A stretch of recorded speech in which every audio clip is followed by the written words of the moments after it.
ರಾಜಧಾನಿ ಬೆಂಗಳೂರಲ್ಲಿ ವರುಣನ ಆರ್ಭಟ. ಮಧ್ಯರಾತ್ರಿಯಿಂದಲೂ ಧಾರಾಕಾರ ಮಳೆ. 3 ದಿನಗಳ ಕಾಲ 14 ಜಿಲ್ಲೆಗಳಿಗೆ ಆರೆಂಜ್ ಅಲರ್ಟ್.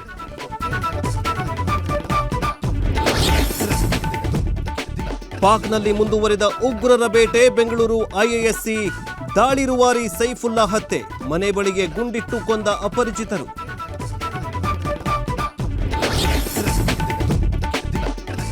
ಭಾರತದ ರೀಲ್ ಸ್ಟಾರ್ ಬಳಸಿ ಭಾರತದ ವಿರುದ್ಧವೇ ಅಪಪ್ರಚಾರ.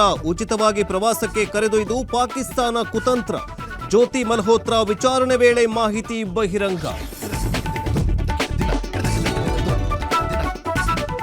ಲಷ್ಕರನ 2 ಉಗ್ರರಿಗೆ ಈಗ ಟ್ರಂಪ್ ಸಲಹೆಗಾರರು.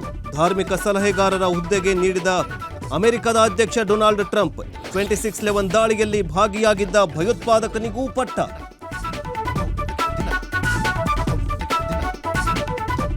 ರಾಷ್ಟ್ರಪತಿ 14 ಪ್ರಶ್ನೆ ಬೆನ್ನಲ್ಲೇ 7 ಸಿಎಂಗಳಿಗೆ ಸ್ಟಾಲಿನ್ ಪತ್ರ. ಒಗ್ಗೂಡಿ ಹೋರಾಟ ನಡೆಸಲು ತಮಿಳುನಾಡು ಸಿಎಂ ಮನವಿ. ರಾಜ್ಯಪಾಲರಿಗೆ ಕಾಲಮಿತಿ ಪರ ಬ್ಯಾಟಿಂಗ್.